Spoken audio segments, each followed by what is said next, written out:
For the thousands in attendance and the millions watching around the world, we are live and amplified.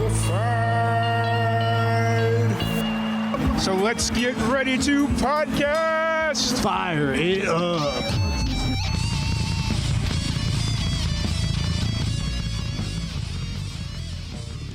Welcome, everybody, to another live and amplified livecast. I'm your host, Tom Quiet, and we're back at it again with another amazing podcast. Today, we have a very special guest. We have Lainey Dionne. How's it going, Lainey? Good. How are you? Good. I was like, oh, I hope I don't mispronounce it. I was sitting here listening to our last podcast, and I was like, okay, got it. I got it. And then right as I'm getting ready to say it, it's like, oh, I don't got it. No, you got it. It was good. Sweet. But first off, I want to thank you so much for jumping back on and chatting with us a little bit. It's been, I think, right at 2 months. I think it was November 17th, somewhere in that ballpark. So I'm really excited to sit down and dive a little bit more deeper into who you are, what you're about, your debut album, which had just dropped back in November when we were on here. Yeah. So I'm really excited to do that. But before we get into your debut album and all that fun stuff, kind of refresh everyone, who you are, what's your background in music, all that stuff. Yeah. So my name is Lainey Dionne. I am a singer-songwriter in the indie pop genre. I started out as a folk artist, but then quickly changed over to pop because it's just too cool not to. And I released a 12-song album in September. It's been doing pretty well. It's got like over 130,000 streams right now on Spotify, which is like, yay me for being such a small person, you know? Absolutely. And I went to Berklee College of Music, got a degree in music business and audio production and engineering.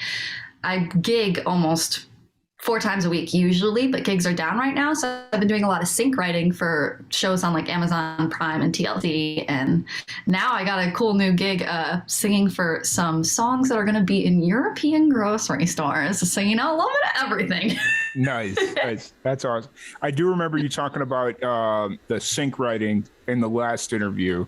So that I don't think we got to talk about that much, but so that's really exciting. You'd mentioned shows are down.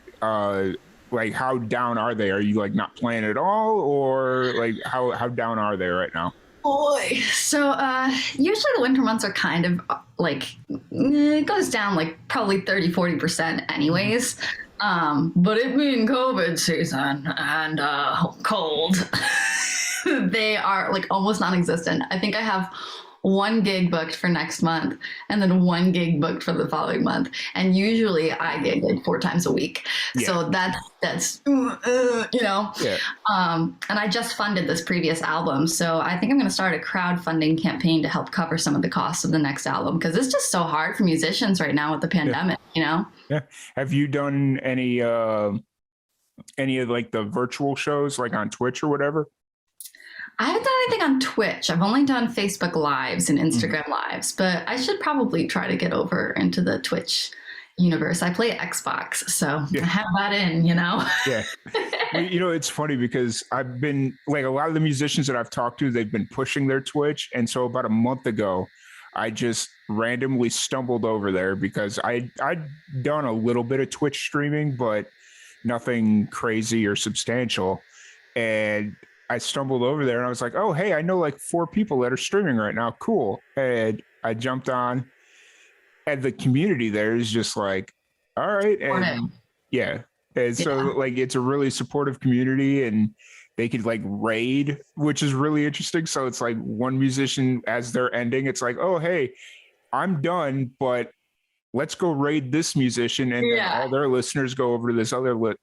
So it's really interesting and cool. So I should try that. I've done it for like streaming my video games, but I haven't done it for streaming music. Yeah, so I should definitely try that. That's a good thing to dive into. Yeah, it's interesting. So it's given me all sorts of ideas and all that fun stuff. So I'm excited about it. But Well, before we jump into the new album, because we kind of jumped ahead a little bit, let's talk about Self-Titled, which is the name of your debut album. So what's kind of the story? I know we talked about it a little bit on the last podcast, but obviously that was for a different reason. What's kind of the story behind Self-Titled? Yeah, so I dated a lot of crappy dudes, and and it was really easy to write about. So Self-Titled is kind of about me finding my self-worth and what I deserve and what I don't deserve through all of these relationships. And I'd say it's mostly a breakup album, but not in the sense of every song's sad. There's only like 2 or 3 sad songs on there, and it's a 12-song album. So a lot of it is like angsty, like find your self-worth and don't take that, sis. Bye, kind of vibes.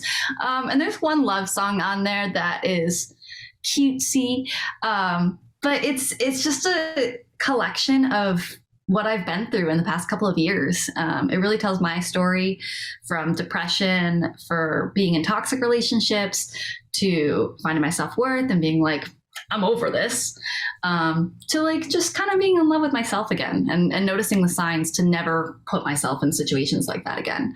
So it's definitely a little album of me. That's awesome, especially when it's personal, like very personal like that. It's that's got to be really cool and nerve-wracking to put it out there, because you're basically putting yourself out on the line there. Yeah, definitely nerve-wracking. One of the songs on the album is called Wake Up Call. And it's this really angsty thing about like, I'm waking up and not taking this BS anymore. And I mentioned the guy's name in the song. So like, it gets a little anxiety driven sometimes. And then there's another song called Sentimental, where I literally cry in the takes. So this is definitely very a raw and honest look at me. So has the guy that you mentioned, has he reached out to you? I reached out to him before releasing it to ask if it was okay. So okay. All right. I mean, kudos to him for giving you the go ahead on that one. Like, it's hidden. It's hidden. You really have to like, it's hidden in there. But it's in there. It's definitely in there. Gotcha. That's cool. That's awesome. And then, so how long had you been working on? First off, let's talk about the title, Self-Titled. Was that just kind of a moment of everybody self-titles the album, so let's just take it very literally? And so everyone says self-titled, and if it was a true self-titled, it would be called Lainey Dionne, right? Yeah. But I called it self-titled kind of like as a pseudonym, because I mean, I didn't want to give my story of dealing with toxic exes my name. Like, it doesn't totally define me. Yeah. But going through everything, I kind of feel entitled back to myself again. Like, I feel like I'm myself now that I've already gone through everything. So I didn't want to call it Lainey Dionne, because what I went through, it's done. Like, that's not all me. Like, I'm a cool person regardless of all of that. So I didn't want to call it me, and I wanted it to kind of be a pseudonym of being re-entitled to myself. So that's a little cool thing behind the title. Gotcha. I thought it was something a little bit more along the lines of, well, everybody names their album, whatever the band name or the song or the writer's name is. Let's take it very literally. And literally, yeah. Well, it's a very literal album, so I guess you could go with that as an interpretation too. Fair. And then was looking over your YouTube page for the album. You did a bunch of like lyric videos, and you did a music video too, right? Or am I? So I did like an album commercial video, which is kind of just like a little thing that I put together. I kind of found kind of aesthetic videos that matched the vibe of the songs, and then put them all together in like 10-second clips. So if you wanted to get a teaser of what the whole album kind of sounds like before you buy it, you can see these cool little video snapshots of what each song looks like by the way it sounds, and decide if you want to buy it or not. Gotcha. Because I know I was watching some of the lyric videos that you have out there for like Hey London and stuff like that. So everyone loves the London video. What's that? I said everyone loves the Hey London video. Yeah, it's really cool. It's really cool. How long had you been working on this album? How long have you had the idea for this album in your head? Oh boy. So like I started writing. So I wrote Hey London, Skin, and I Love You to Death, which were my first three singles off the album in like 2018, 2019. Mm-hmm. And I was doing this 6-song artist development deal with a label down in Nashville. And so I already had these 6 songs, and I was like, might as well just write 6 more, make it a full length, you know? Okay. Instead of releasing another EP, because I released a folk EP, and I was like, I want to like really have a collection of my work. So then I wrote 6 more with some friends and just went ham at it. And of course the pandemic hit. So like, how are you supposed to record? Like how are you supposed to get the funds? No one was working. It was like crazy. But I ended up Skyping in my producer from Nashville here to Rhode Island and renting a studio space in Smithfield called True Music Studios. And, just did it that way, which is like really an odd way to like create, but it worked out. Nice. And so for the so you originally started it off as not intending it to be an album. You wrote 6 songs under the development deal, and then instead of releasing it as an EP, you wanted to release a full length. So those next 6 songs that you worked on after the development deal, was that stuff that you've had just kind of sitting in your back pocket, or did you start fresh, new ideas? I mean, only one of the songs, called Cumbria, was sitting in my back pocket. That one is the only song in the album that I wrote completely by myself. Otherwise, I had another co-writer or 2 on each song. Mm-hmm. But I mean, I wrote them as it was happening to me in real life. So we had these songs. Then I went through a terrible 4-year-long relationship, and it was just coming on the end. And it just so happened that was coming out as the 6 songs were done. So I was like, I have more material. Let's write now. So it just kind of all came together. Nice. Okay, so since they kind of work half and half, you wrote 6 songs under the development deal, and then 6 songs as you were getting ready to release the full length album. Which set of songs did you find easier to write or came more naturally to you? I think the last 6, because the first 6, I was like I was just thrown into the room with like amazing writers. Like the person that wrote Hey London with me has written for Dua Lipa. Like there was some big time writers down in Nashville. So I think I was a little nervous for those. I was like, oh, I gotta be like very, what's it called? Have like very good co-writer etiquette. And like, I was just kind of focused on making a good impression and really vibing with these people and making connections and networking at the time, which I don't think took away from the writing, but it was just a lot happening to me all at once. You know, it was kind of cool. Whereas the last 6, I think, are a little bit more raw because they were just written with me and a friend. So... Nice. And it was just chilling here, crying in my feels, eating some ramen. So it was very last minute. Gotcha. To say the least. So while you were on, we'll talk about the development deal a little bit because I'm interested in learning more about that and how that all operates. But when you were in those co-writes under the development deal, was that the first time you had done co-writes, or are you like a veteran in the game? And nope. So I went to a songwriting retreat with Judy Stakey in France. I was accepted into it, which was awesome. And that was like my first experience co-writing, but it was more like a camp vibe where you kind of learned about songwriting and how it matches with your body. And healthy ways to sing. And it was all very health organized. So that was like my first time co-writing, and then straight to Nashville as soon as I got back from Europe. It was like, so no, I had like 0 experience other than a camp once. One time at boot camp, no. So, well, because you had brought up making sure you had good co-write etiquette, so that would just kind of made me think, it's like, oh, you've been doing this for a while, but no. Gotcha. Considering I've never been in a co-write, like I'm not a musician, so it's like I barely understand what the process of a co-write is, let alone, how to all that stuff. So now that the album's been out, little over 2 months, or has it almost been 3 months at this point? Three, yeah. Yeah, because it was October. What? Right? Yeah, I something. think, I don't know. I can't do. So you're now, too fast. Who knows? so now that the album's been out for a good minute, we'll put it that way. It's been out for a good minute. What's kind of going through your head right now? I mean, I have just been trying to push it to get into some sync stuff, which is TV, Netflix, stuff like that. I would love to do a tour for it, but that's not going to happen. Not with with COVID being the way it is. So I mean, like, it's sitting there. It's pretty. It's right here. Nice. But I've just been selling it at shows when I do play shows, and really pushing it as much as I can on Spotify and stuff like that. If you haven't listened to it yet, go check it out on LaineyDionne.com. But I mean, it's kind of just my introduction. And I think it's a great introduction into who I am. And it's really prepping me for the next one that's coming. Nice.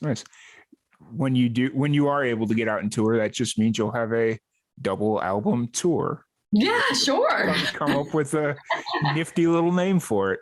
And I did see that you showed the CD for it, so you are printing hard copies. Did you? Oh yeah. Did we talk about pressing vinyl during the pandemic? Oh, I wish I could press. This is so expensive, but he's so cool. Yeah, but it's so expensive. I've been trying to figure out a way to, because like back in the day, we used to record like musicians that would come through. We do like live acoustic sets, and I've always wanted to like press singles just because it's like, yeah, that would be cool and maybe the most cost effective, but it's not, because then you got to sell that single for like $10 just to make any money, and it's like, oh cool, you get 3 songs or whatever it is. Yeah. So yeah, vinyl is very expensive. Hopefully soon it'll come back down in price. Yes, maybe. Hopefully, because they're so cool. Who doesn't want to just be like, this is you know, I'm building my vinyl collection, so yeah, vinyl is really cool. I enjoy it, and hopefully, like I said, so debut album out now. People want to check it. Spotify, that's a good place to do it. Before we jump into your upcoming work and what you're working on now, let's talk a little bit about the artist development deal, because you're probably one of the first musicians that have openly talked about being under an artist development deal, at least on our podcast. So how did you get involved in that, or what kind of went into that? Yeah. So I released a folk album called Can't Refuse, which is also on Spotify. And I was just trying to network it as much as possible. I released it fresh out of Berkeley. And someone in New York City was like, love your sound. Can I try doing A&R for you? And I was like, sure deal. And they got me this meeting with Roy Hamilton in Toronto, and he's done stuff for Britney Spears, Michael Jackson, like really great dude. And he was like, you're really great, but I think you need some backing. You should try this place in Nashville. And I was like, and I was like, okay. So I went back to her and I was like, I don't know. She was like, okay, well, I got you a meeting with A&R rep at Atlantic Records. And I was like, oh, awesome. Let's do that. Yeah. And I went there, and they were like, oh, your voice is great. The songwriting needs a little bit work, and you need a better backing. You should try this artist development thing in Nashville. Yeah. And I was like, 2 people? Yeah. Okay. So somebody's right about something here. Yeah. So I ended up going to the artist development deal in Nashville, and they got me great writers. They're still doing some work for me. The sessions that I got, and the producer, I mean, Nick Schwartz did this entire album. He did the entire thing. Love him, use him for everything. Yeah. So the connections that I made at that artist development, which is what all artist development really is about, is developing your sound and networking. And so yeah, then very grateful for it.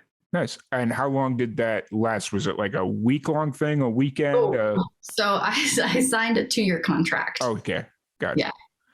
The way you were kind of talking about it, it was like I didn't know if it was like a contract deal, because like that would make sense, or if it was just like, oh, it's a week like retreat, and then we're gonna just like boot camp you through a bunch of music. And so no, that's really cool.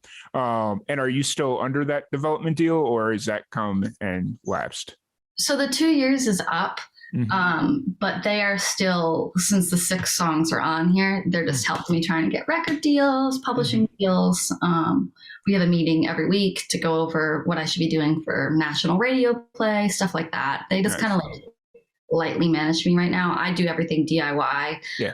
But they do still hook me up with networking and stuff like that. So nice. And do you still go down to Nashville I haven't been since the pandemic. I would have loved to have gone actually down there to record, because I feel like that might have been a little bit easier. But yeah, I haven't gone since the pandemic. Gotcha. Now, since you've recorded the first 6 songs down in Nashville and then the second 6 songs up near you, did you find it hard to have like consistency in the sound, or was the 2 producers kind of work it out and make? Nick produced the whole thing. I just had an engineer here that Nick on Skype, like what we are now, and the engineer would sit at the desk and Nick would be like, press pause, go back, re-record that, do this here. So Nick was still producing the whole thing. It's just we had to have somebody clicking the buttons for him while I was in the booth. But yeah, so I mean, the process was still kind of the same. We just needed the middleman, which True Music was great doing for me. Yeah. Gotcha. That makes sense. All right, let's move forward onto the upcoming work. You've teased it a few times throughout the interview. You got working on a new album. Yes. What are you working on? What do you got for us? So far I have 3 singles. Okay. That's all I have off the album. I think it's going to be another 12-song album. We're still writing. So, I mean, who knows? But definitely 3 singles are going to be dropped pretty soon. I'm in the studio this week to record the first one, and it's called Video Game. Nice. It's very cool. That's one that's probably going to go on Twitch. Nice. But it's a pretty cool song. It's about being trapped in a video game and having the guy who was my boyfriend at the time control me through the video game. Nice. So it's a really cool song about manipulation, which sounds weird, but it references like all video game terms. I just think it's dope. Nice. And then the second song is called Vampire, and it's about being with somebody who just emotionally sucks you dry. Like you have 0 energy. You're just like, this person, just I can't. And it's very Avril Lavigne, punky. It's a spunky, happy song. It's not sad. And then the third one is called Hating You Is Better. I sound like the most negative person right now, but I went through some BS, so give me some slack. But the chorus is, loving you was fun, but hating you's better. And it's about that moment in time where you're just like, I'm done with this relationship. I can't put myself into it anymore. Boy, bye. We don't like you anymore. Yeah. And I'm sure that there'll be some happy, lovey-dovey, good relationship songs on the album as well. It's just those are really easy to write because, I just went through that thing. Yeah. Yep. Understood completely. For Video Game, you definitely do some really cool music video stuff for it. Oh yeah. It's really cool. And it wouldn't even be that hard to shoot, really. No, it wouldn't. I mean, I would have to code a whole video game. I couldn't just steal someone's video game. I mean, but realistically, you could probably get away with doing something along the lines of ripping off like old NES 2-bit or. That's what I was thinking. Yeah. Yeah, it definitely has a lot of music video opportunities with it. Yes. There's a lot of video game lingo in it, tons. Yes. So awesome. I mean, it's all about beating a villain, and one of the lines in the song is, "You want the controller so you can control her." Yeah. So it's just like a really cool little video game thing. I love it. I can't wait for it to come out. Same. Like I don't even know if you want to do a music video for it or you plan on doing a music video for it, but just like the vision in my head, it's like That'd be really sick. Yeah. So it's very Mortal Kombat-y in the way that I describe trying to beat the villain. Yeah. So it'd be cool to do like an old NES. Like yes. That'd be really cool. And so you're working on, you got the 3 singles and then hopefully 9 more coming up right behind it. Let's talk a little bit about the writing process since you're like really in the thick of it right now. When you sit down to write, what is kind of your creative process? Yeah, so it depends on what I'm writing for. Like if I'm writing for sync, I just try to put myself in the scene because some things I haven't gone through. Like I've never been on a competition show and won or lost. So I just imagine what that would feel like. But when it comes for writing for me, like the singles, I mean, it's just whatever comes out really. Like I know how I feel. I'm very confident in relationships to what my feelings are and what my boundaries are and what reality is. So I just kind of write whatever really went on and how it made me feel. And, I felt like I was trapped in this manipulation mind game in this relationship. And the only thing that I could compare that to is being stuck in a video game that someone's just controlling me. And in the end, I quit it. So. Gotcha. And then as far as, do you already have, like, obviously you're still working on the album, but as far as writing, do you have like outlines of ideas for the next 9 songs, or are you just working heavily on the 3 songs and then you'll worry about the rest? No, so like every day, like weird stuff pops into my head. Like I was driving yesterday and the car in front of me was like a beat up car and it had dead hydrangeas just lining the back seat. And I wrote down, dead hydrangeas in your back seat. That's a cool lyric. Like there's just random stuff that I see that I'll just like write down and store for later. Yeah. And I have a whole list of like titles of songs that I'm like, oh, that would be a cool song title. So we'll see. Nice. So is that usually how it works? Like, do you come up with the title first and then go? I usually come up with the title first, and I'm like, I want to write a song about this, or it's conceptual, maybe not like the title, but like I want to write about this. Like I was dating a guy that was constantly lying to me, and then he was like, well, what if this time is the truth? How would you know? And I was like, well, you're Boy Who Cried Wolf, so now I'm going to write a song called Boy Who Cried Wolf. So I mean, it just kind of comes, Yeah, absolutely. So do you when you're writing, are you writing with a specific tune in mind, or do you just write the lyrics and then you morph everything after? Oh, you mean like, so like I have like chords that I hear in the background and then I sing my own language. Yeah. So like something will come out like, I'm like, okay, well, I know I want that to end on a not an E or like whatever. So then I'll come up with the lyrics to end on like whatever so like for Wake Up Call, I'd be like, this is my, and I'm like, okay, I know what kind of vowels I want there. Not words at all, I'm like, I know what kind of vowel sounds I want and what like tune I want. And then I just kind of morph the words around that. That's fair. That works.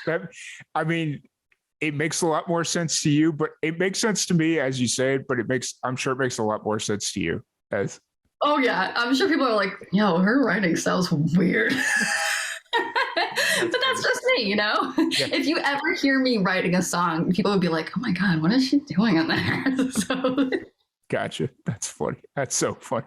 Oh, and then how does that kind of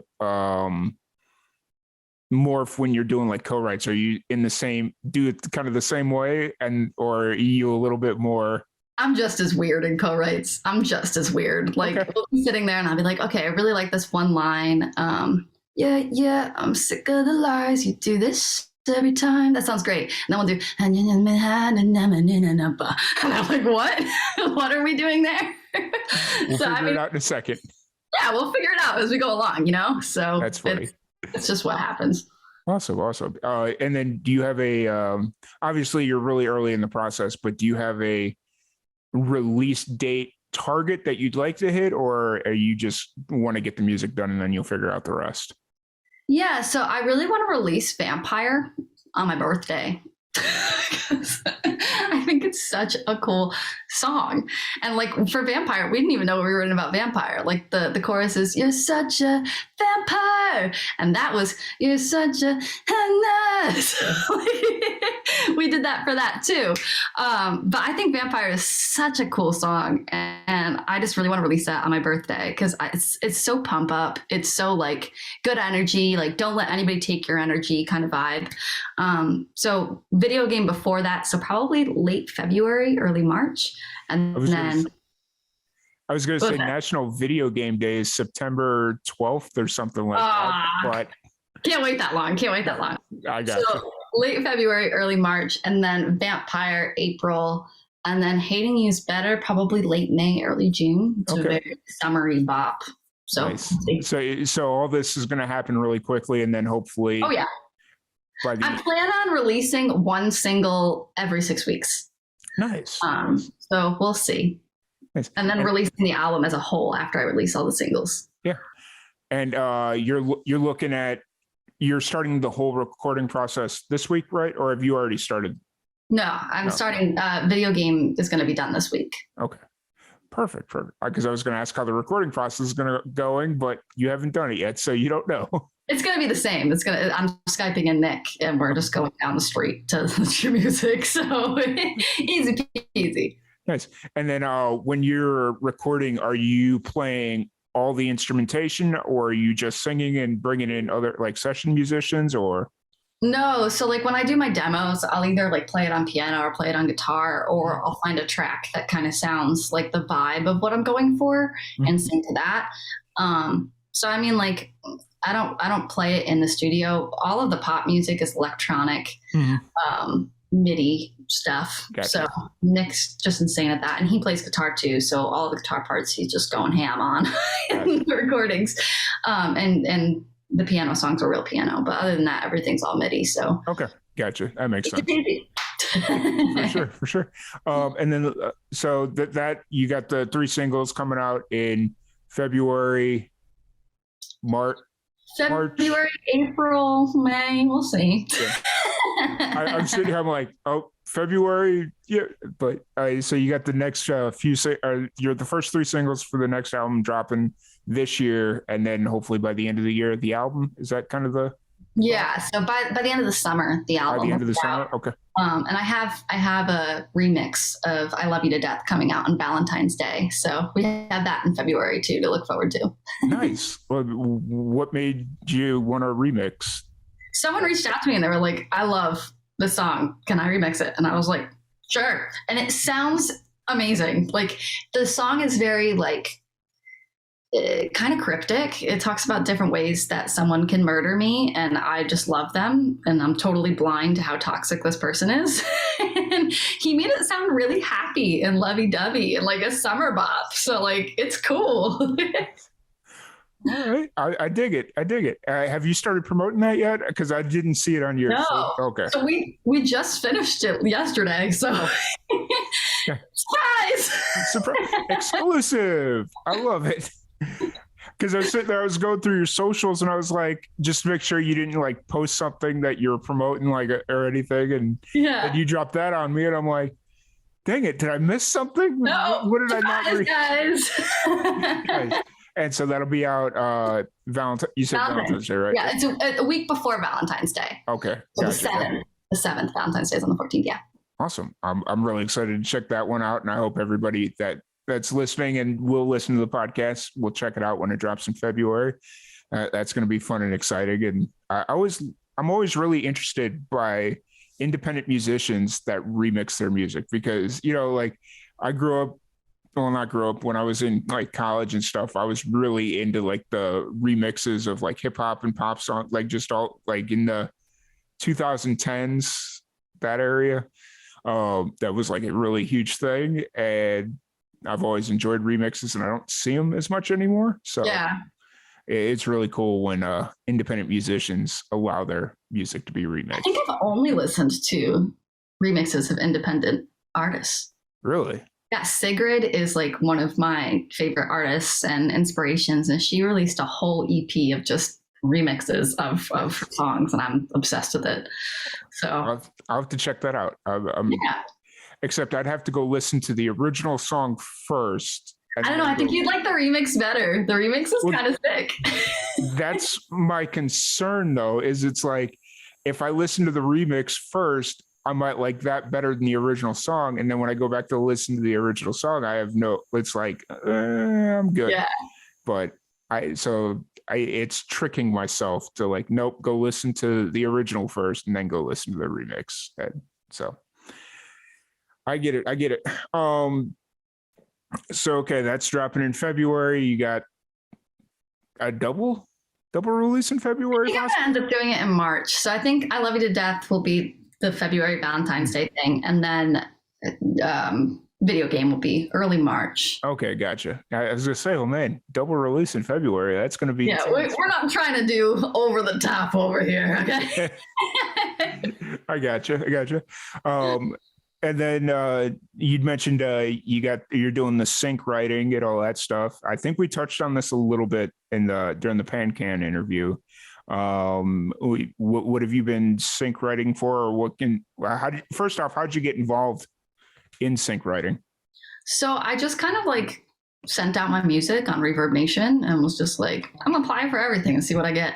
And I got a deal with North Star Media. They're really great. And then they just like kind of all came out of nowhere.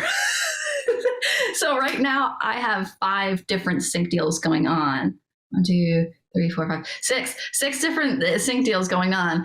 And one of them is exclusive and all the other ones are non-exclusive, meaning like I could pitch this to anybody, but the exclusive stuff I'm writing specifically for those shows. Yeah. And those shows are shows on Amazon Prime, TLC. They have a whole bunch of different networks that they work with. And I'm not allowed to say what until they drop. Yeah. But it's really cool to just like be like totally involved in that universe, because it's such a different way of writing. Mm-hmm. And it's such a different way of just creating music in general, because it has to be commercial. It has to match the scene. It has to match the vibe. Like, like this, you're not just writing for you, you're writing specifically for that moment, mm-hmm. which is kind of cool. But yeah, so I've written 17 songs so far. Oh, nice. For that specific sync deal. Mm-hmm. That's really cool. It's just a fun little thing to do on the side. Has anything dropped yet that you can talk about, or no? No. So the season comes out mid-year. Okay. So then I'll be able to talk about it. Gotcha. I've just figured I'd ask, see if you had anything that dropped yet. That's cool. That's got to be really exciting though, and makes it a lot more interesting to watch TV, to see if any of your friends happen to be watching it and catch and like, oh hey, that's I'll be posting all about it when it drops. I'll be like, hey, watch this episode. Even if you don't like the show, watch it. I'm there. So awesome. It'll definitely be on my social media when it drops. That's awesome. I remember the first time I watched, I think it's Ozark. Yeah. Okay. I was watching Ozark, and one of the musicians that I had just done a podcast with had a song synced on Ozark. Yeah. And I was sitting there, I was just listening to it, and I was like, wait a minute, I recognize the song. Why can I get the song? Why do I recognize the song? And I'm sitting there doing the Shazam thing, and like, yeah, that's where I recognize the song. I just did a podcast with this person like 3 months ago. Why did we not talk about this? Probably because they couldn't. So yeah, true. Yeah, you can't talk about stuff until they're actually out. Yeah, but that's crazy. Yeah, it was interesting, because it was like, why do I know this person? Why do I know this song? So, yeah. No, that's cool. And you're constantly right. Is it like it's a continuous thing that the sync deals? Yeah. Or they just reach it? They own it for 2 years. they own whatever I create for them for the next 2 years. So I'm just like chilling. But it's not full songs. So like if one of these landed, obviously you can look it up, but I'm just writing like literally the segue in between scenes, like so I write like 30 to 40 seconds of a song, and then I'm like, that's done. So it doesn't take it's not as long as a process. Gotcha. That's why 17 is very easy. You're writing you're not taking like songs that are out released for yours that you've already out. No, so they won't be under me. Like they're not full songs. So yeah. Gotcha. So they'll be in the credits at the end of the episode. Nice. Building up that IMDb. Oh yeah. Hey, that IMDb is such a conversation starter. Like I have an IMDb from some stuff that I was doing in New Mexico, and that's such a random conversation starter that it's not even funny. So that's really cool. I'm excited to see what show it is or what series it is, and so I'm sure I will see it on social media, Facebook, Instagram, all that fun stuff as it. Oh yeah. Nice. So kind of moving forward, I don't want to keep you too much longer, but outside of music, when you need some Lainey alone time, get away from all the shit boyfriends that you've had, or just get away from the pressures of day-to-day life, what's some stuff that you do for fun, just to kind of get away from everything? I mean, when I like really just want to like decompress, I play video games. Okay. So another way to promote the next single. But no, I really do. Like, I love this game called Splitgate. I play Rocket League. I play Warzone. So I'll just sit and be with friends on that. Usually, so this is like pandemic talk, Lainey. Usually I'll like go out and explore someplace and go see something cool, either go to an art gallery, a museum, a zoo, an aquarium, go do something. But with the pandemic happening, and I've had previous health issues, I'm just like not comfy doing a whole bunch of stuff. So it's mostly stay inside, Lainey, which is all right. It's okay. We're getting there. But it's a lot of video games because there's nothing else really to do, especially with it being so cold. Oh yeah, for sure. Below zero the other day, or like 11 degrees. Oof. It was ridiculous. That's rough. It was like 30 degrees here on Saturday, and I refused to go grocery shopping. I was like, yep, not going grocery shopping. I'm going to stay here and order a pizza. Oh yeah. Yeah. So, I mean, not much. A lot of my work is music. So I'm doing that almost 24/7. Gotcha. But video games on the side. Yeah, I got to play a little before night. So yeah, I got you. I need to get back into video games. I had a PlayStation 3 for the longest time. And then when I moved to Florida, I couldn't afford internet because I was like living that close to the edge financially. And so I sold my PlayStation 3 because it was like, if I can't play online, there's no point, you know? Yeah. But then I just never ended up getting a PlayStation 4. And now it's like the PlayStation 5's out, but they're not in stock, and they haven't been in stock. So, yeah. I don't know. I have an Xbox One. I switched over from PS3 to Xbox because I was just like, I can't deal with this. And Xbox just makes everything easier. But I mean, I have like tons of stuff: N64, NES, Sega Genesis, like everything under the sun. It's just chilling over here. So right now, I'm just playing the PlayStation 2. That's what I got. I went to the pawn shop and they're like, "Oh yeah, we'll sell it to you for $20." I'm like, deal. Yeah, can't beat that. Yeah, that's my vision as well. Went to a used game shop and they had like all these games, and I was just like, all right, buy 3, get 2 free. That sounds like a deal. And so, which was a really weird sale now that I think about it. Yeah, I mean, there's so many games out there. Like my favorite game that I ever played was on PS2, and it was called Shadow of the Colossus. And I used to play that constantly. And then in college, I had Super Smash Bros. N64 tournaments in my little apartment room. So, I mean, video games has always been a part of me. So Shout out to the next single being called Video Games. Nice. Perfect little conversation to promote the next single.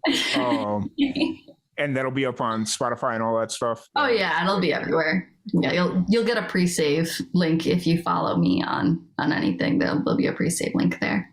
Awesome. Well, I do want to thank you for taking the time to sit down and chat with me a little bit. I'm really excited about Video Game. Yeah, that's going to be the one song that just the name of it, the context, the content, the potential music video. So I'm really excited about that. If anybody wants to check out the new releases coming up, your debut album that's already out, where's the best place for them to do that? So everything is on LaineyDionne.com. That includes Spotify links, iTunes links. My music is anywhere that music can be on.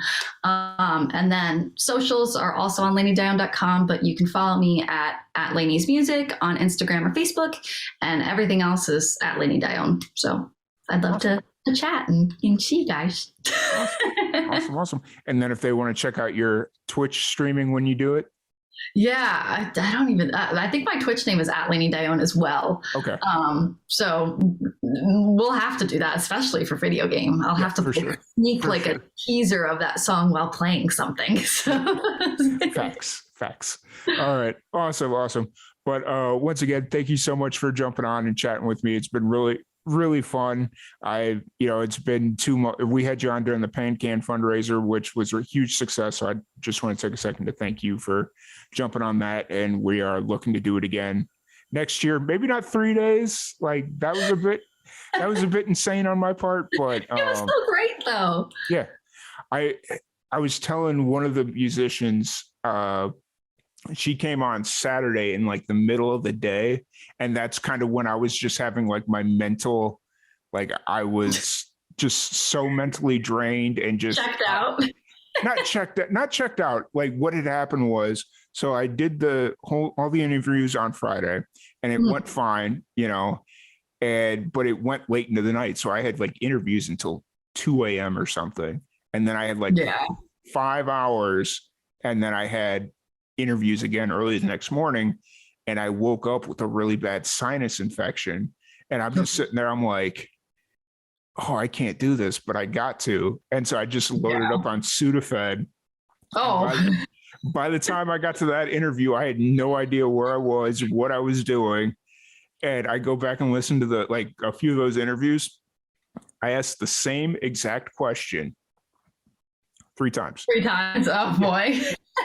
And you when you're watching the video, you can just kind of see in their face, like, pretty sure he's asked this, but he's also been streaming for forever. So I'm going to just kind of let it ride. So rough. Yeah, it really was. But anyways, once again, thank you so much for joining us. Thank you for helping out with the Pan Can fundraiser. Whenever you're ready to come back on for the new album later this year, feel free to reach out. We'd love to have you back on. Oh, of course. Yeah. Thank you so much for having me. Absolutely. Once again, thank you so much. Thank you everybody for tuning in, and we will catch you all later.